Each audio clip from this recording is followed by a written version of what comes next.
Olá, eu sou o Estranho e este aqui é mais um programa extra que foi lançado antecipadamente para os nossos apoiadores lá no apoia.se/ao quadrado. Se você é um apoiador de qualquer faixa de valor, você recebe de forma antecipada, com mais ou menos 6 meses de antecedência, esses programas extras que são resenhas, análises, pequenos programas em que a gente fala sobre mangás indicados ao prêmio Mangá Taisho, que é um prêmio que a gente valoriza bastante aqui na História do Ao Quadrado e que a gente sempre recomenda. O programa dessa vez é A Witch's Life in Mongol. O programa foi lançado para apoiadores no final de 2024, o ano em que ele era um dos indicados ao prêmio do Mangá Taisho. Desde então a gente lançou mais 2 programas de indicados de 2024 e um programa de indicado para 2025. Então esses 3 programas ainda são exclusivos para apoiadores. São eles Hirayasumi, Kanda Gokurashou Shokunin Banashi, que é o mangá das artesãs, e de 2025 Alice Dokomademo, o mangá ganhador do ano de 2025 do Mangá Taisho. Então, se você quiser acesso antecipado a esse tipo de programa, a gente deve lançar um em breve, aí no próximo mês deve sair mais um. Se você quiser receber esse programa antecipadamente, pode fazer qualquer apoio de qualquer valor no nosso Apoia-se e você vai ter esse acesso antecipado, beleza? Então vamos lá, vamos pro programa.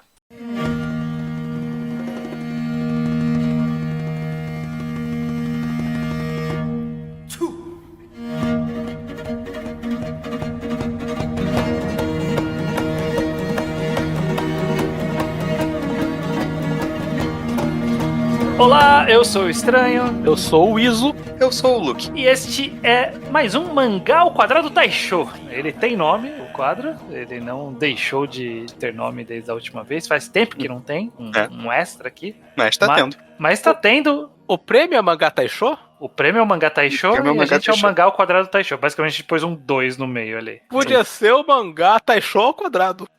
É porque a gente quis... Em retrospecto. É que a gente quis usar o Mangá ao quadrado, Mangá... Quadrado Taisho, né? Tem uma assim. Escrito funciona melhor do que falando. Tecnicamente, o Mangá ao Quadrado Taisho deveria ser o grande prêmio do Mangá ao Quadrado. Mas... Podemos fazer um dia. Um dia. Mas esse podcast ele é um extra para os apoiadores. Se você está ouvindo, você é um apoiador. Ou talvez no futuro, daqui a 2 anos, a gente libere para todo mundo, para não se tornar mídia perdida. Eu não sei se não tem nenhum apoiador pirateando a gente. Também não sei. Eu acho que o ideal seria depois de alguma faixa de tempo liberar, tipo... Eu pensei nisso, uns 6 meses, para dar como bônus. Mas, de qualquer forma, por hora é só um bônus para quem é apoiador. Se você está ouvindo, muito obrigado pelo seu apoio. O Mangá ao Quadrado Taisho é esses extras que a gente está falando sobre os mangás que foram indicados ao prêmio Mangá Taisho, que é um dos prêmios mais quistos aqui no podcast, né?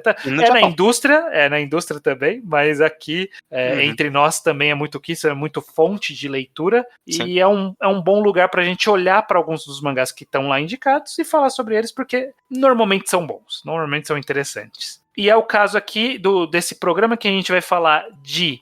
O nome japonês é Tenmaku no Jadugaru, ou Jadugal, e o nome oficial em inglês ficou A Witch's Life in Mongol. É um mangá escrito por um pseudônimo chamado Tomato Soup e foi indicado a 2 mangás Taishos, o de 2023 e o de 2024, não ganhou nenhum dos 2, mas foi uma indicação aqui. Dito isso não está dentro do escopo do podcast, mas ele foi indicado a uma outra grande premiação japonesa, que é o Kono Manga Gasugoi, que é uma revista, um livrozinho que sai todo final de ano recomendando mangás.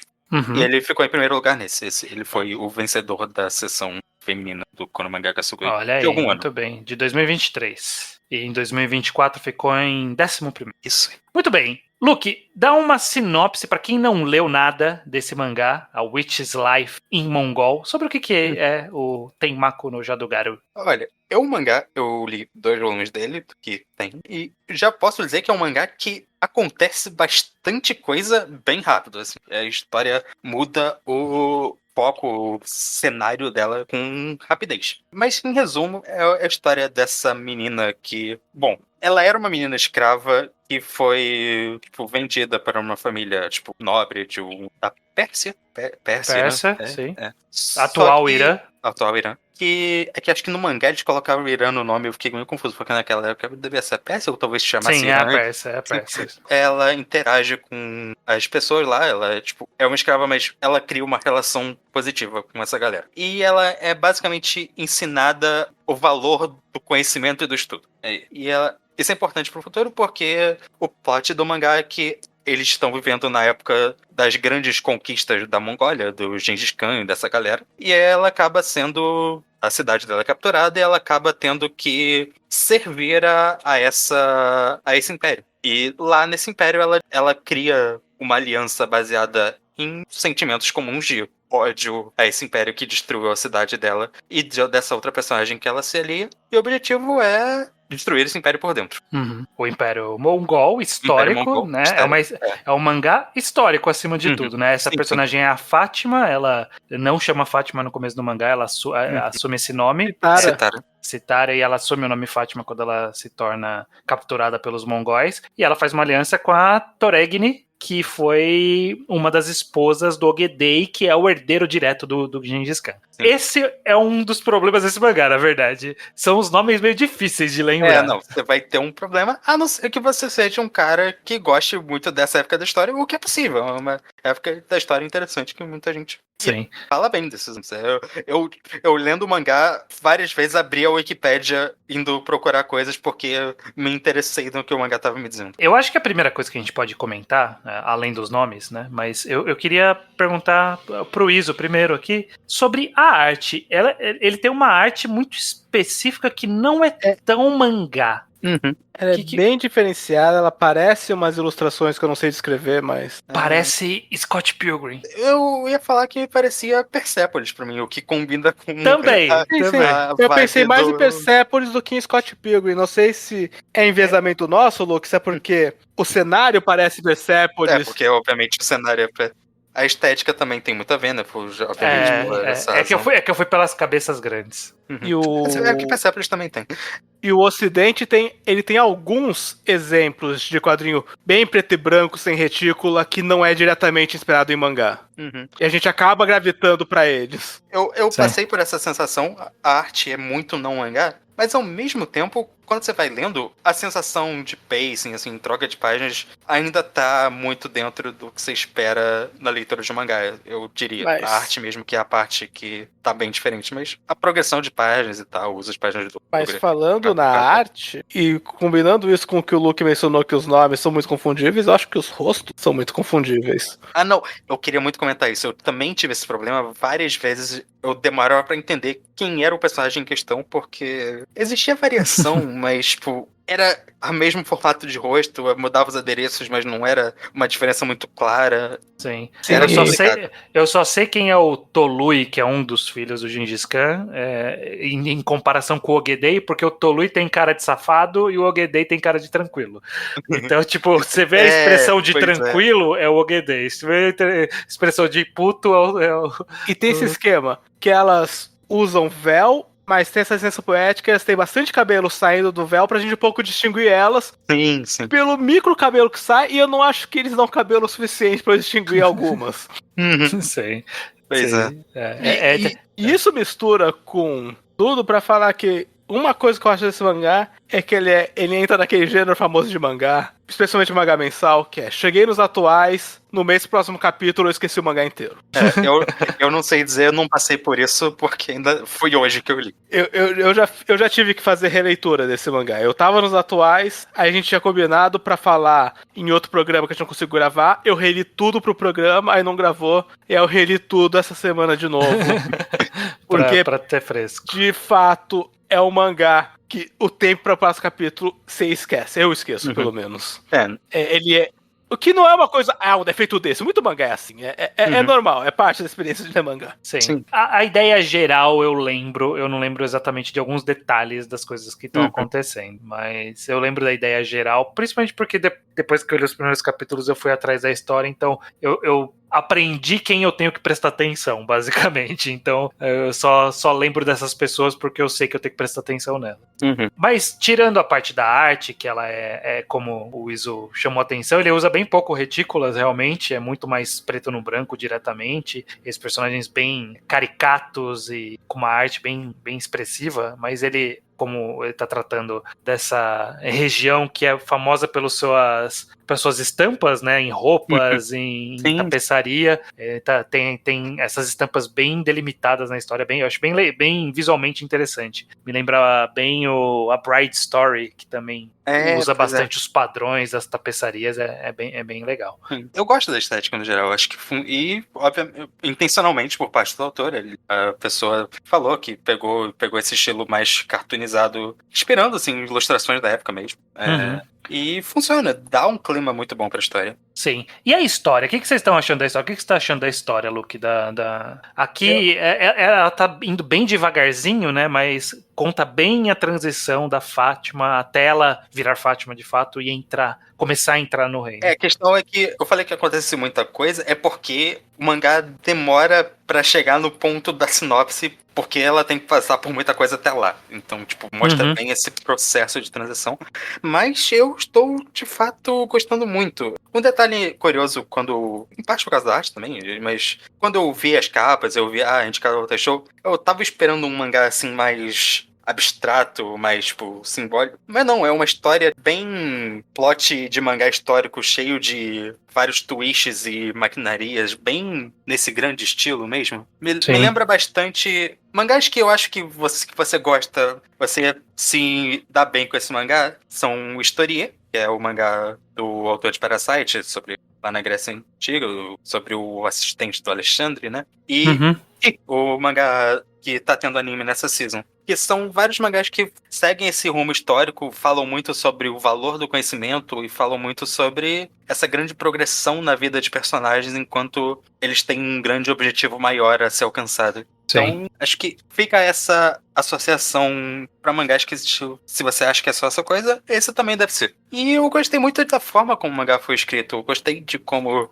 os personagens são caracterizados, embora eles sejam merecidos mais às vezes. Nesses 2 volumes que eu li, eu já teve vários momentos que teve vários payoffs bem satisfatórios, várias conexões simbólicas, temáticas, assim, tipo, tem uma cena envolvendo 2 pedrinhas que 2 personagens têm de, tipo, memória afetiva do povo delas. E tem um momento que isso é colocado dentro do mangá como um grande momento de conexão. Eu achei, caralho, isso é muito bom. Eu gostei muito dessa cena. E tem vários momentos assim, que a história tá conectando os personagens bem, resgatando as ideias dela bem nesse pouco tempo. Muito bom. E você, Iso, você gostou da narrativa, da história desse mangá até o momento em que a gente tem? Eu gosto da narrativa, gosto da história, gosto muito da ambientação. Eu queria comentar que eu gosto que é um mangá que põe uma perspectiva muito... É a perspectiva da protagonista e é muito positiva da fé muçulmana, que é uma das fés mais estigmatizadas na ficção, por ser estigmatizada nos Estados Unidos, que produz muita ficção.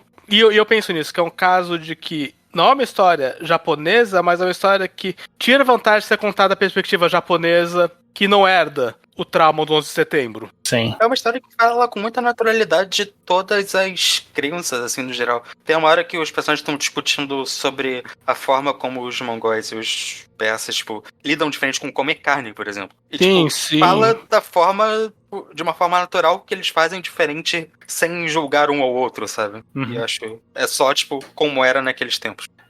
Não existia uma perseguição específica, pelo menos nesse contexto, por religião, né? Era uma guerra mais ampla por terreno, por local e tudo mais. Não pela mesma forma que o mangá traz.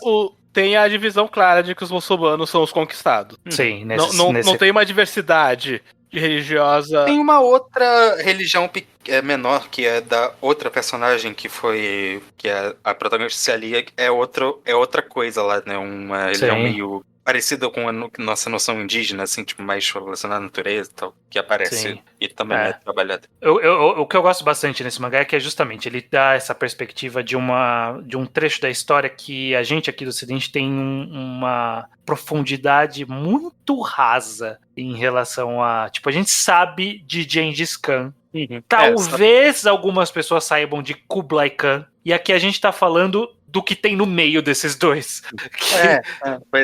Que é um curto espaço, na verdade, né? Depois do Gengis Khan vem o Ogedei, e logo depois vem o filho dele e um irmão do Kublai Khan e o Kublai Khan. Mas o Kublai Khan já estava vivo nesse momento que a gente tá lendo o mangá, sabe? Tipo, ele já existia. A gente já sabe que Gengis Khan conquistou muitas coisas, mas que é isso mesmo. Lendo esse mangá, eu descobri vários nomes de quem foram esses povos. Que Sim. Isso não entra no conhecimento osmótico da coisa. E algumas dinâmicas também ali, né, sobre como funciona o nomadismo mongol, por exemplo, né, de não ter uma capital necessariamente funcional, a capital, o comando do povo tá espalhado e tá sempre em movimento, como é o dia a dia ali, quem que faz o quê, como é a relação com os escravos, é bem interessante. E eu acho mais interessante ainda que é uma perspectiva específica de uma história de vingança, né, para todos os efeitos, né? Por isso que eu falei, não é uma história, não é um Otomegatari da vida que é tipo uma grande, só tipo uma representação daquele período histórico, meio que numa vibe mais slice of life, mais calma. Não, é uma história de uma personagem filtrada em outro reino e que quer que tudo pegue fogo. Sim, eu lembro sempre da página quando ela tá falando com a esposa, acho que do Tolu.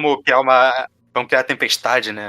Um negócio assim que ela fala. E tem uma página que ela tá falando, acho que é uma das esposas do Tolui ainda, antes dela conhecer a Toregni, que a mulher tá com o livro que foi roubado delas, e ela fala, nossa, eu odeio, tipo, ela pensando, eu odeio essa mulher, que ela tá falando tá me causando muita raiva, eu preciso destruir isso daqui. Eu acho que é bem contrastante com a arte do mangá mesmo, né? Que parece tão fofinha e essa história tão pesada.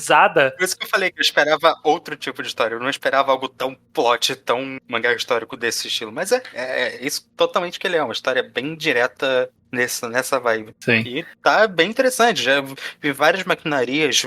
O personagem manda outro pra espiar, mas aí ela tem que inventar alguma coisa, mas ela cria aliança. Outra coisa que me lembrou, inclusive, nesse sentido, que é um outro name drop aqui que talvez te interesse, é que essa vibe me lembrou muito Kusuriya no Hitori Goto, porque também, tipo, virou um drama político de harem, no final das contas, ali, a história atual. Entre as esposas e tal, Sim, realmente. Eu estou gostando desse mangá. Ele tem um problema, que é o problema de ser um mangá histórico, e, portanto, com uma ida na Wikipédia, você sabe como tudo isso vai acabar. Eu fiz um truque, eu tentei não ler nada que ia além do ano que o mangá tá nesse momento. Ok, porque... A Cetara existiu de verdade? Existiu a Fátima. A Fátima existiu e ela é uma personagem associada a Toregni. De fato, associada a outra. Teve essa coisa. Então, se você quiser uma surpresa histórica, você pode ler o mangá sem ir atrás. Eu acho que o mangá vai... Dado tudo que vai acontecer em termos de escala, eu acho que o mangá vai longe. Porque a gente tá bem no comecinho do... O mangá ainda tá... tem muita coisa pra acontecer, assim, considerando que o objetivo dela é tão distante, né? Até onde vai a história da Fátima com a Toregni, tem muita coisa pra acontecer. Então, se você não quer ir atrás, eu prefiro que não vá. Porque se você for, você pode ficar impactado com as coisas que você vai ler sobre essa história, que são bons twists, talvez. Pra quem não conhece. Não sei, mas o que já teve e que eu já consegui ver, já foi bem interessante pra mim. Sim, a história já te pega, tipo, desprevenida várias vezes nesses poucos capítulos, assim, tipo, caralho. Eu infelizmente li e sei o destino de todos esses personagens, o destino histórico deles. Pode ser interessante. Como mangá, eu tenho muita curiosidade de como isso vai ser tratado no mangá. Mas é uma indicação interessante. Vocês, minha pergunta agora pra finalizar por que esse mangá foi indicado ao Taisho? Vocês conseguem apontar, tipo, o que prendeu o júri pra indicá-lo? Eu acho que o Taisho gosta muito de mangás que trazem um negócio diferente, assim, no geral. E ele traz várias coisas diferentes, especialmente a arte, né? A arte já, tipo, cria essa tensão mais... tem um negócio acontecendo aqui. Então tá nessa vibe de pessoa... que o mangá, leitores do mangá Taisho gostariam. Eu acho que o Taisho pega bastante mangá histórico também, tipo, pega mangás com esse estilo narrativo. E acho que esse é o combo, né? Tem essa história clássica de vingança e plot de maquinaria histórica com essa estética bem única, né? Que traz algo de novo pro gênero. E eu acho que esse combo pode ser importante pro que os selecionadores do Taisho se interessam. Você tem alguma opinião, Izu, sobre por que ele foi indicado? Falaria do combo, a arte é boa, chama atenção, e aí você descobre que a história é boa também. Mas eu colocaria muito mais na conta da arte do que, mas é que a arte fez o contraste com isso. Não, é ótima, chamou atenção sim. E ela descobriu que o mangá é bom. Sim. O autor, eu lembro que não foi o Taisho, mas em algum desses outros prêmios, tipo Konomangá, ele foi indicado anteriormente, pelo mangá anterior dele, que não tem scan. Então, tipo, ele já tava um pouquinho no radar da galera, talvez, e aí, tipo, esse foi disso pra explosão maior. Ok, então eu tô vendo aqui, também o mangá da Mongólia ali também, da Armênia. Ele gosta de coisas históricas. O que eu tô falando é esse Dampier no Shiboken, que também é um mangá histórico, também tem um estilo artístico diferentão. E esse eu queria muito ler, inclusive, fica essa adendo, parece bem legal. E foi lançado online. Foi lançado num serviço chamado Mato Grosso. Pois é. Fascinante. Mas esse é isso. Eu acho que foi uma... interessante o Mangá Taisho dar atenção pra esse mangá. Ele realmente, a arte dele é bem chamativa. Realmente, quando você olha, você fala, do que é isso? E saber que é só uma história normal, né, para todos os efeitos, ele só tem arte diferente, mas é uma história narrativa convencional, mas muito boa. É uma boa surpresa. Sim. Uma boa indicação do Taisho. Acho que ano que vem ele já não indica mais, né? Pelo Pimenta. Não, tá em curto ainda, mas acho que não deve indicar mais. 4 volumes, 4 volumes. Porque... Talvez dá. Mas acho que só não vai indicar mais porque já esgotou a novidade. Então, difícil imaginar que eles vão querer. Mas acho que foi 2 vezes, não foi? Foi 2 vezes já, 2 anos. O Mangá Taisho, ele indica até 8 volumes, né?